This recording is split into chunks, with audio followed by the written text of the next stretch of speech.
Hi, Francisco. It's Dr. Nitsch, and this is your video feedback on your Essay One draft. You definitely have some great stories and a clear love of Mexican food, which is wonderful. But this essay does not accomplish the task. So the purpose of the essay, just to remind you, is to agree or disagree with Michael Pollan's statement that food has social and ecological relationships embedded in it.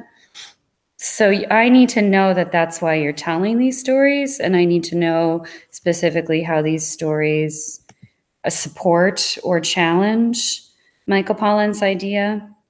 So let me just look at the prompt, the task with you again, so that's clear, because you're going to need to rewrite this.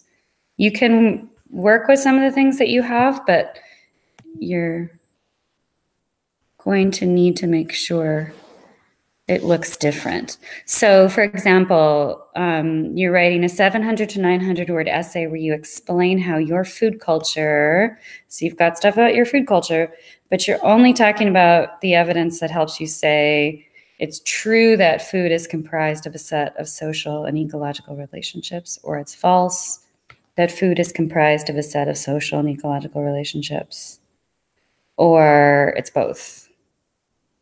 And then this structure is meant to help you. So you need to start by talking about Pollan, and then maybe some clearer version of your love of Mexican food culture, and then your thesis.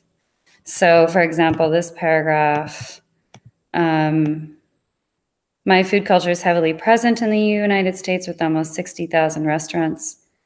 I don't know where you're getting that number from. So if you're getting that from somewhere, you need to tell me that. If you're making it up, don't make it up. From your small taqueria to your local fast food, Taco Bell. Give me a comma. But of course, the Mexican style menu generates about $45 billion in retail sales. Like, I don't know where this is coming from. So for example, if you're just getting this from the internet, if you're quoting, you need to use quotations. So it doesn't look like you're pulling this from anywhere, but you need to tell me where this $45 million is coming from. And then you want to fix things like fragments, making this food a pretty popular type here in America.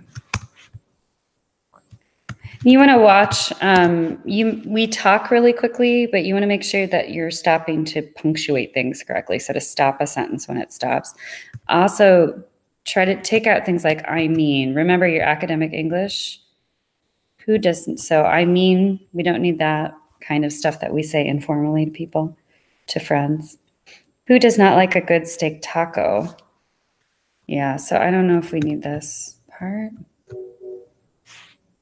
So I'm encouraging you to, it's probably written really quickly, but you want to make sure that you're writing in an appropriate voice. So you're writing for me and you're writing for other professors. So you can be excited about Mexican food, but you want to be still think about this is for school. So which in case I also love about Mexican food. So that's kind of confusing there. I also love, what do you love about Mexican food? I also love Mexican foods availability, or I think you mean ability rather than availability. Availability would mean people can find it everywhere. To ability would be it's something it can achieve. So Mexican food's ability to pretty much, words like that you don't need. Again, that's slang, get rid of it. To satisfy a variety of people considering the endless dishes from pozales to enchiladas. So this is a run-on, and so this should be its own sentence. Considering the endless dishes from pozales to enchiladas, there is something for everyone. So take your time reading through it to yourself slowly. It's reading a lot of pretty stream of conscious, and you don't want it to read like that because that's hard for other people to read. So you need to mention, that is tiny, and I don't know why.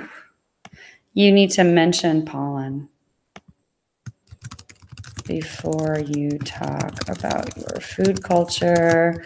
Look at Sue's draft essay and her introduction. It's a really nice model. And then you need to give your thesis. My food culture then supports pollen, whatever it does. It sounds like it supports it. Idea of the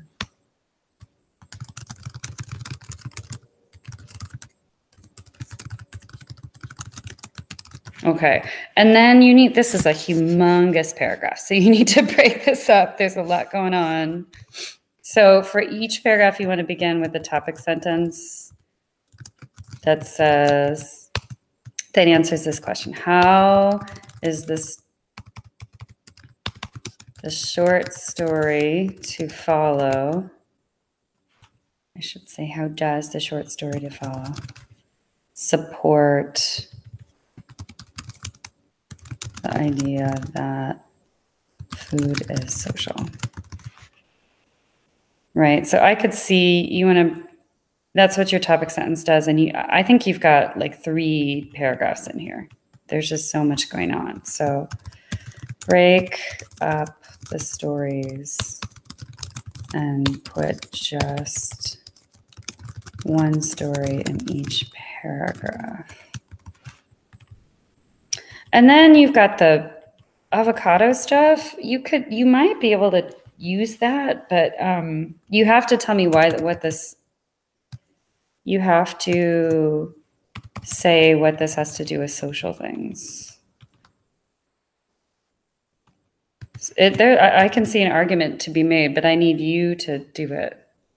So there is some darkness to it, isn't clear enough. What specifically does this story have to do with social relationships?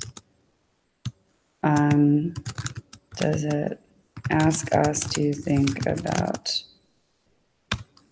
our relationships with the people who produce our food?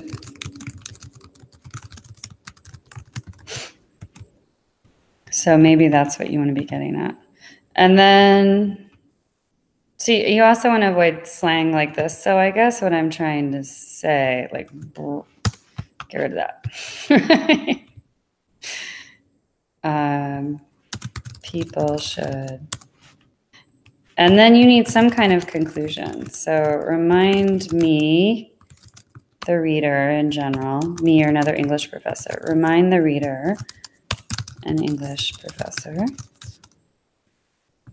how your food culture supports Pollen's idea. And again, Sue's is a really good example. There are a couple other examples that are good on the board, but I think that's the strongest one, so you can have a look at hers.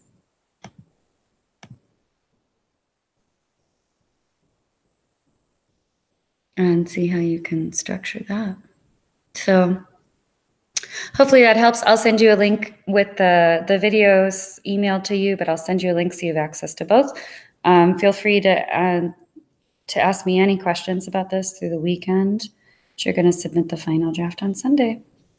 Thank you for watching, and good luck revising.